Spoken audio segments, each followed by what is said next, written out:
A quantidade de óbitos e de acidentados é um problema social do mundo inteiro. Mas aqui na região a gente sabe que foi um pico. E as causas são diversos fatores. O Brasil, a despesa do SUS em acidentados, a gente leva em consideração a sequela do acidentado, o óbito, as internações em hospitais, as causas que não deixa de ter, a dificuldade das empresas em perder o funcionário que seja sequelado ou seja de óbito. Isso tudo tem custo. Só para você ter uma noção, eu fiz um apanhado de estatística. Em 2022, a gente teve um prejuízo para os cofres públicos em torno de 50 bi, de todos os custos envolvidos. Então, só de internamento, foi em torno de 380 milhões gastos no Brasil. Nesta situação, a gente não pode ir em busca do culpado. O acidente de trânsito, como eu te falei, ele vem de uma cadeia de eventos. Educação no trânsito, que a gente sabe, se você respeita a sinalização, você diminui muito o acidente. E essa cicatriz que eu tenho aqui no punho, de uma cirurgia que eu fiz há mais ou menos 30 anos atrás, foi de um condutor que estava alcoolizado, que bateu em mim, gerando um acidente. E para acontecer o acidente, tem que ter uma causa. Qual é a causa? A desobediência no trânsito, o uso de álcool por motorista, o celular no volante. Quando você pega seu aparelho celular e vai digitar uma mensagem, você perde de 3 a 5 segundos. Isso é o suficiente para você ter como resultado final um acidente. Porque a questão de você corrigir uma falha no acidente de trânsito é segundos. E se você perde esses 3 a 5 segundos, é o tempo que te dá para você ter uma reação e corrigir. 18 anos, quando eu cheguei em Macaúbas, se utilizava bem menos o uso de aparelho de telefone. Esse período onde aconteceu esse pico de acidente aqui, é um período que vem associado de festas. O uso de álcool é infinitamente destrutivo para um condutor. Quando a gente está lá fazendo a avaliação desse candidato a condutor, a gente não tem poder de frear ele, de não usar o álcool, não, quando estiver dirigindo. Mas lá, quando a gente está avaliando a visão, a audição, a coordenação motora, a aptidão mental, quando você coloca um acelerador para que diminua todos esses tópicos que eu acabei de falar aqui agora, de avaliação, você tem diminuição na visão, quando você bebe, você tem diminuição na coordenação motora, você tem diminuição na audição, e você fica inconsequente mentalmente. Por isso que a medicina de tráfego, ela é uma especialidade onde se dedica exclusivamente à prevenção, ao diagnóstico, ao tratamento dos candidatos a condutores e dos condutores, que seja ele de via terrestre, aquática, aérea, pilotos e tripulantes e passageiros, e pedestre. Quem mais morre no acidente de trânsito são estatística também. Quem mais morre é o pedestre, por incrível que pareça. Primeiro é feita uma anamnese, né? Ele tem aquele questionário que ele preenche, vai dizer dentro daquele questionário se tem alguma doença que ele tem, algum tratamento que ele faz, alguma medicação que ele toma, tá tudo ali dentro daquele questionário padronizado pelo Denatran, né? Baseado no questionário e no exame que a gente faz, que é o quê? Avaliação oftalmológica, avaliação auditiva, otorrinolaringológica, né? A gente vai ver se ele tem alguma deficiência oftalmológica, se ele precisa de óculos, se ele está usando óculos, se a visão dele está dentro dos parâmetros corretos para que ele tenha condição ou não de ser habilitado àquela categoria, que seja A, B, ou C, D ou E, criteriosa.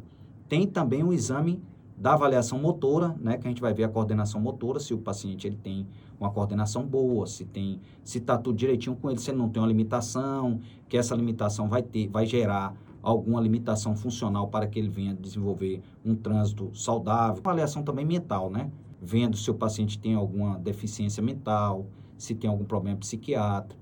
Claro que não é uma avaliação muito específica. Quando a gente sente que precisa de uma avaliação mais específica e detalhada, ali a gente tem a obrigação de encaminhar. O paciente tem uma visão baixa, a gente encaminha ele para um oftalmologista para que venha fazer a avaliação, prescrever um óculos. Se for auditivo, a gente tem a obrigação de encaminhar ele para um otorrino. Se for motora ou neurológica, encaminha ele para as especialidades, por exemplo, de neurologia, de psiquiatria, de ortopedia. Com o PCD, que são pacientes portadores de deficiência física, eles têm isenções do IPI, do IPVA, do ICMS, impostos federais, estaduais, esse candidato, ele vai para a junta médica. A gente não tem autonomia de fazer aqui. A gente torna ele inapto temporariamente e esse candidato, ele vai para a junta médica. Já vem na habilitação dele. Qual é a restrição? Esse veículo já vem de fábrica com aquela restrição. Adaptado. Nós somos habilitados e capacitados a testar tanto a veracidade do acidente, quanto também as lesões e as sequelas que vem a ter no pós-acidente. A gente pode fazer avaliação médica pericial, dando o nosso parecer médico em relação a qualquer perícia, qualquer acidentado de trânsito. Aqui no Brasil, o número de óbitos anuais gira em torno de 40 mil a 50 mil. É um volume, assim, extraordinário de vítimas. Nós não estamos falando aqui em sequelados, nós estamos falando aqui naquele paciente que teve um trauma psíquico e que não tem condições mais de retornar ao trabalho. São muitos pacientes. É assustador e alarmante que ele vem se dobrando a cada ano que passa. O número de acidentes, ele dobra a cada ano que passa. Se cresce a população, cresce o número de veículos, cresce o número de usuários de celular, automaticamente é a condição proporcional. Vai crescer o número de acidentes. A sociedade hoje vive muito ansiosa, muito angustiada. Acontece também aqui na Rua da Direita, eu já vivi isso aí, de bloquear as vias. Isso gera um volume enorme de acidentes. Você chega aqui, aí tem um carro parado, tem outro parado, bloqueia. Você bloqueia uma viatura passar, você bloqueia uma ambulância passar. A gente tem que aprender a diminuir a ansiedade, trabalhar a ansiedade. Eu, estando no trânsito, ter que obedecer àquela situação. A gente tem a obrigação de tirar o carro para a lateral, ou às vezes colocar até o carro em cima do passeio para o veículo passar. É no caso de ser uma ambulância. Uma urgência. Ou uma viatura, você é obrigado a desobstruir a via. Mas em relação àquela pessoa que está atrás buzinando, eu vou lhe ser bem sincero, eu não vou obedecer, porque isso aí vai lhe induzir um acidente. Você pode tirar para o lado, ver um motoqueiro do lado direito, ver um motoqueiro do lado esquerdo, você nunca se sabe. Primeiro passo é não obstruir a via. Por exemplo, você parar para ir conversar, para ir bater papo. A via tem que ter uma passagem. Pegar um volante, não fazer o uso do aparelho celular ao volante, não ingerir bebida alcoólica, em nenhuma hipótese a tolerância tem que ser 0. Avalia o veículo direitinho, se ele está em perfeito estado, pneu, motor, suspensão, e faça as revisões direitinho. Trate ele com cuidado, porque ele pode te ajudar, mas ele também pode te destruir. Obediência das sinalizações, obedeça direitinho, onde tem pare.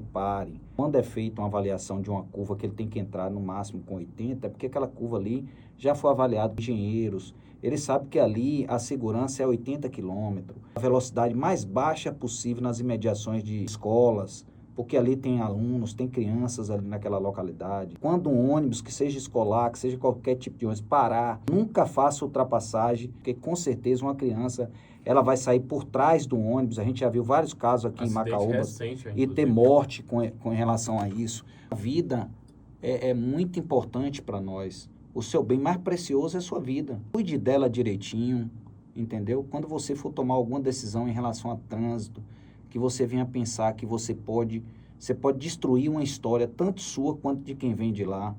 Tenha o máximo de cuidado. Entrega a sua vida quando você for dirigir também nas mãos de Deus, que eu não vou deixar de falar. Entrega a sua vida quando você for sair. Peça proteção, que o Senhor acampe os seus anjos ao redor daquele veículo e que te livre de todo mal. Com certeza isso aí vai te ajudar muito